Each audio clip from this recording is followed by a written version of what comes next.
Hi, this is Niffer Kefri of magicalmusings.com. I'm here today with a flip through of the Cirque de Tarot by Lisa Robertson and Josh Tufts. This is in French. I can't pronounce French. It's Cirque de Tarot, I believe, or Circus of Tarot. It retails for $31.99. And the folks at Llewellyn were kind enough to contact me and ask me if I'd be interested in reviewing this deck. And I was over the moon because I've been waiting and waiting and waiting for this deck to come out because I come from circus people. My grandfather and grandmother on my mother's side worked for Ringling Brothers way back in the day in like the 19-teens before Barnum hitched his star to their wagon. Or no, his wagon to their star. That's how it goes. And my grandfather actually knew P.T. Barnum. So it's really cool. I really am impressed with the packaging. Llewellyn in recent years has gone to a magnetic closure box. The magnet's on the side. It stands up in the bookcase for easy storage, especially if you have 300 decks like I do. So I really appreciate that. And the cards are housed within a well. They come shrink wrapped when you purchase the deck. The whole box comes shrink wrapped, and the 6x9 paperback book lays on top. And you have a pull ribbon here to easily get the book and the deck out. And the inner well is illustrated with an image of the card, the Eight of Wands. And here is the Hermit. So really very nice job on the box. Now the book is your typical 6x9 size that Llewellyn does. It is super nice. It's all done on glossy paper, which is their recent decks, how they do them now, the guidebooks for their recent decks. And images are like 4 times larger than life and full color on every facing page. So if you're an artist like me, you really appreciate that because you can get into all the little details that the artist included in the image that you can't really see on the card. I have the habit, because I'm an artist and I like to see how people create their images, I have a magnifying glass that I use for tarot decks. So having a guidebook like this is just awesome because then I don't need to use my magnifying glass. And it is a gorgeous deck.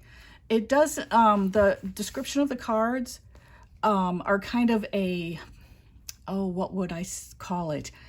A, what do you call it? Narrative. A narrative interpretation of the meaning. And what that means is that you don't get your list of keywords right up front. The author, Lisa Robertson, she takes you through the meaning of the card, but in kind of like a storytelling manner, which is really different. And so you get the ally, which is the upright meaning of the card, and then you get the challenge, which is the reverse meaning of the card.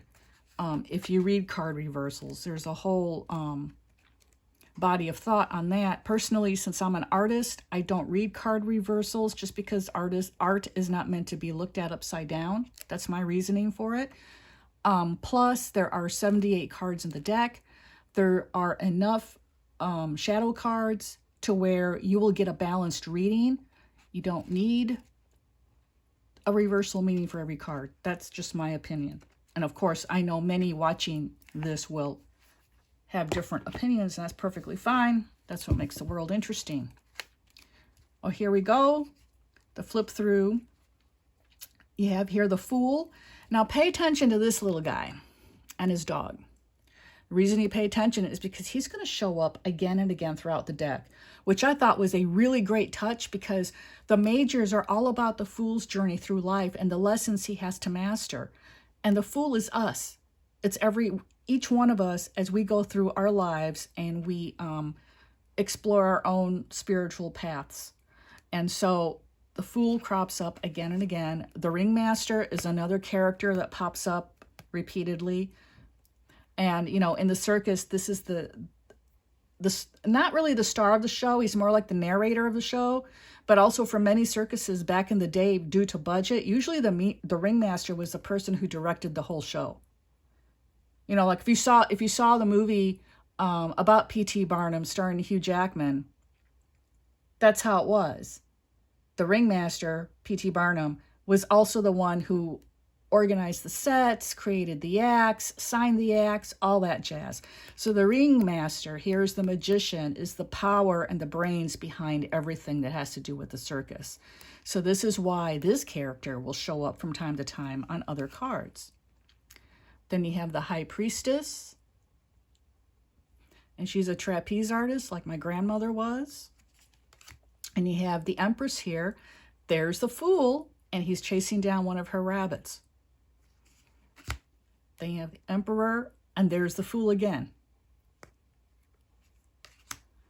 The Hierophant, the lovers, the chariot.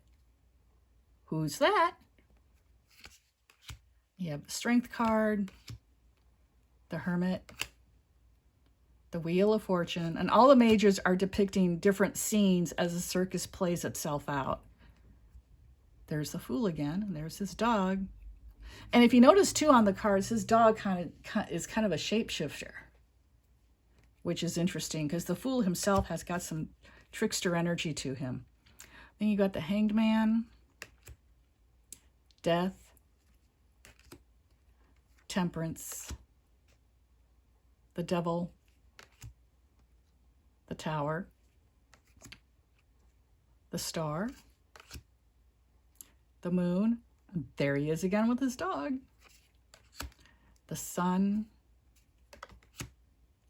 Judgment. Who's that playing the flute? And the World. Now, you'll usually tarot decks are arranged to where the suit on top is usually the wands and it begins with the ace. This deck varies from that in that they start off with the court cards before they get to the minors. What's also interesting about the court cards, back in the day, circuses were often performed in acts, 3 to 4 acts. And so in between each act, the performers and stagehands would come out and change the staging of the production. And then the same performers that were out there for Act 1 would come out for Act 2, dressed differently, different type of makeup on. All right, for the court cards, this deck has a very interesting take. Of course, you have the typical titles, the page, the knight, the queen, and the king. First of all of the court cards are gender fluid, which is really awesome. And what's interesting about them is that they depict the same person. If you look at the face. Now here on the pages, you won't be able to see because the pages all have their back to the viewer. They are applying their makeup, getting ready for the next act of the circus. And they vary in a little bit in terms of the figure itself and also in terms of the color of smoke that surrounds the mirror. You get it? Smoke and mirrors. That's what the circus is about, right? Illusion. And you've got the smoke for swords, the element of air, and then you've got the fire for the element, for wands element. I can't talk, sorry. And you've got blue for the cups and green for earth and the pentacles. Okay, so that's the knight, the page, and we'll set them aside because they're not going to be really helpful to the discussion, but we are going to focus now on the knights, the queens, and the kings. Now check it out. These are all from the suit of swords. Look at the face. That's the same person in a different costume and in makeup. Same individual. I think that is so cool. So now those are the people, or the person of swords, I should say, not the people. This is all the same person. Then you have the suit of wands. And again, look at the face. Look at the body build. Again, it's the same person from knight to queen to king. And of course, it's going to be the same person on the page. You just see them from the back, so you can't really tell. And then we go on to the cups. Again, look at the face, look at the body build, same individual. So you're dealing really with only 4 characters for the court cards. And then here you have the Pentacles.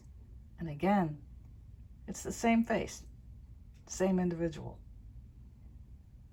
I thought that was so unique. I wanted to focus some special attention on that aspect of the deck. I thought that was really cool. It'll be interesting in studying the court cards for this deck. I have not yet read the guidebook. This is just my preliminary review of the deck. I like to work with a deck for a minimum of 2 weeks before I will post my final review. And my final review will include my thoughts on the deck, on how it reads for me, and overall what I think about it. And I will definitely be spending some extra attention on the court cards, since they are each suit is the same individual from card to card. You know, that's interesting because the court cards, they focus on the growth of the individual through that element and the energies of that element of their suit. So it makes sense that the figure on the court card for a particular suit is all the same person, undergoing this metamorphosis from page to knight to queen to king. So I thought that was really interesting, really new to me at least. I don't know of another deck that does that. And now we will go on and go through the minors, beginning with the suit of swords. And here we have the Ace of Swords, the Two of Swords, and the 3. And even though this is the minors, sometimes the Fool shows up. Who's that? Getting knives thrown at him. Boy, that's not any fun. 7 of Swords, the 8, the 9, and the 10. Here you have the Ace of Wands, and I'm not a Wands person. I tend to be I gravitate towards the Cups and the Pentacles. My significator is the Queen of Pentacles. I never really liked the Wands or the Swords too much, but I've got to say, in this deck, I love the Wands suit. And the reason I love it so much is because it's so bright. It has so much energy to it. The images have so much movement in them. And what's really cool is the flames take on the shape of animals. So here you have the Ace, the 2 with the lion, the 3, and the 4, and the 5. And look at that. Isn't that powerful? And I can't really see, but I'm thinking, okay, my camera doesn't want to focus either. I'm thinking that is the Fool inside the lion's mouth. I wear bifocals, and so I can't really tell. I would have to take off my glasses to see, but I think that is him in there. And then you have the 7 of Wands, the 8, which is the card that decorates the well within the box. You've got the 9 of Wands, the 10, there's the Ringmaster again. And then you have the Suit of Cups, which is the water element. And so now you have a change of the staging to a watery, fantastical environment where you'll see fantastical marine creatures. There's the Ringmaster. There's the 5, the 6, the Fool and his dog, the 7, 8, 9, and 10 with the Ringmaster again. Then you go to the Suit of Pentacles. And the Pentacles is the earth environment. The color green features prominently on the card, kind of a muted olive green. And the setting here is very different from the rest. It's a type of mechanical, gear-dominated steampunk look to the cards, which I thought was really cool. So you get the ace, see the pentacles within the gears for the 2, the 3. Oh, look at the 4. I mean, this is some type of Easter Island looking head furnace thing with a rocket on top. I mean, that's just shows great imagination. I love that. And here you have a factory. The rocket from the previous card has now taken off, you see, and is flying across the card up at the top. It's a nice little element of continuity there from image to image. You've got the 6 of Pentacles, the 7, the 8, 9, and the 10 to close out the deck. Now, the back of the cards are really pretty. You get all 4 suits represented. You have your wands, your swords, your cups, and pentacles are in the corners. It's a very lively deck. I have not technically read with it yet. I'll do a little addendum review once I have used it for readings. I prefer to work with a deck for a minimum of 2 weeks before I finalize my opinion on it. But right now, just in terms of the packaging, the artwork, the theme, the general feel of the deck as I look through the images, Cirque de Tarot is a lovely deck. I am very happy to have this in my collection, and I sincerely wish to thank the folks at Llewellyn who contacted me and sent me this deck for review. Also, I want to make it clear, I did not receive any monetary compensation for this review. I only received the free deck. So thank you for tuning in, and I will give you an update on this deck in about 2 weeks. Again, it retails for $31.95, published by Llewellyn. And I believe, if it's not out yet, I believe it will be published next month. I forgot to double check on that, so I'm not sure it's available yet. But of course, you know, you can pre-order it on Amazon or at Llewellyn's website. So thank you to Llewellyn, and thank you to all of you lovely people for tuning in. This is Neferkefri of magicalmusings.com, wishing you a blessed day.